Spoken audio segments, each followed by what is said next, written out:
Guys, this is an LED wall pack, okay, light emitting diode. If you notice the cover, when I pull this cover off, all the boards are on the back side of this, you know, the LEDs. So basically the guts and the internal parts for an LED wall pack compared to an HID, look at the difference. We basically just have a driver, power coming in, power going out.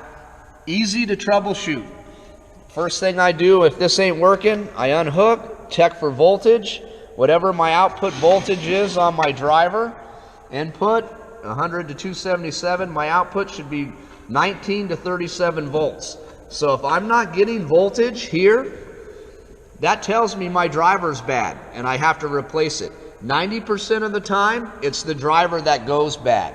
We haven't had as many issues with the LED boards as we have the drivers going bad. Now the LED boards, the problem is if they fail, chances are you're going to be buying a new fixture because they're trying to find the parts to make them fix.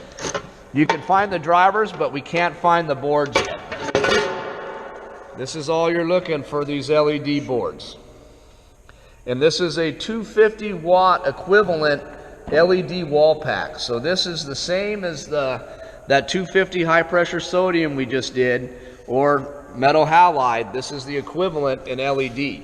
The problem is our output here, 0.8 amps, okay, we're using of power. Where you come over to here, we're going to be using almost 3 amps at 120. You got to figure 120 volts and basically almost 300 watts. So it'll say the amps at 120 is 2.5. So 0.8 amps to 2.5 amps. Do that math on how much of a fixture running all night, all the time, how much money it's going to save you over time. Okay. This is our LED fixture. We're going to turn around and basically wire it in right now. Okay, so we got to turn around, hook up all of our grounds together. Coming in.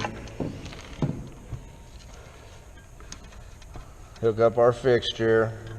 Supply power to our driver. Oh, I missed that ground right there. Supply power to our driver.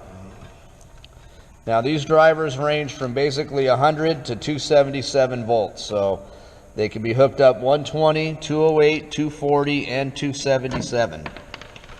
Okay, so to our cord, I missed another one. Hook up our white.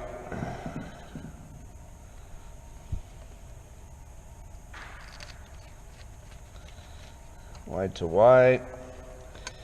Got black to black.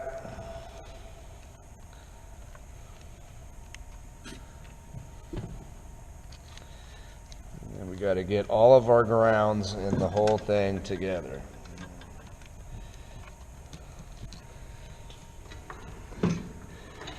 Okay, so what I was talking about earlier to you guys about testing, we could plug in this driver now and check for power without this plugged in. You ain't gonna hurt anything. So right now we can plug it in, take our tester, and our power coming out of our driver. See how we're getting 40 volts on our driver. That tells us our driver's good when we're troubleshooting. This is how easy it is to troubleshoot LED. So you know if you're getting power out of your driver and your LED's not working, there's a problem in your board. If you're not getting power out of your driver, it's the actual. Now the thing with LED, instant light. Okay? Instant light hooked up on it. The thing with LED, I could unplug it, turn it back on, instant power again. Nothing like an HID. HID, I lose power. You're not going to have anything for 15 to 20 minutes. Okay?